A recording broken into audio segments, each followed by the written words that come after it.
banded distraction warm-up. So you're gonna need a purple band like this. I don't recommend one of the green bands, that's too much tension, and then the black and the red bands are not enough. So what you're gonna do is slip knot it just under something that's going to be stable. It's not going to slide up or down. So I just use the back of this piece of equipment, and I'm going to come forward into a lunge where this is in my hip socket.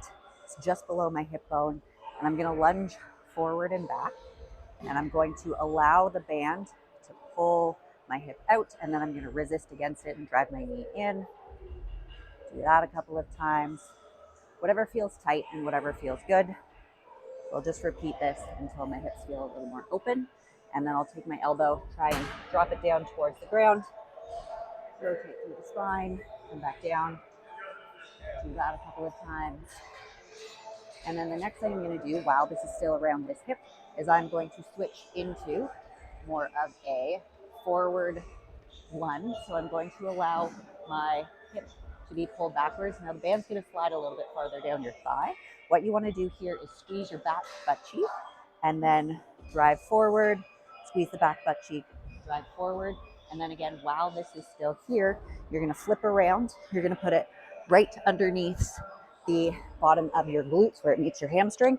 You're going to back up and come into a different lunge where your foot is forward.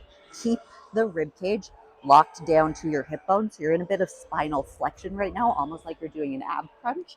And you are going to keep that position. Same thing, you're going to squeeze that back glute and then relax it. Allow it to pull you forward. Squeeze the back glute, relax. You're then going to keep the rib cage locked down, but come up into more of a upwards position. Top of the head is pulled up towards the roof. Same thing, squeeze the glute, allow it to pull you forward. Keep that rib cage locked down. It's going to want to open up. And then once you've done a couple of these, you'll find that you'll be able to lunge forward a little bit more. That's when you can open up through the ribs. I look to put my arms back. Ooh, I just got 2 vertebrae cracks. Reach as far behind me as I can, and then push this foot into the ground. Try and push myself away this way as I'm doing it, and then relax. Get a little bit more stretch. Do a couple of rounds of that. And then once that feels good, this one does, you would repeat that on the other side. I'm now going to bring the band into my ankle, just down at the bottom, right above where my shin and my foot meet.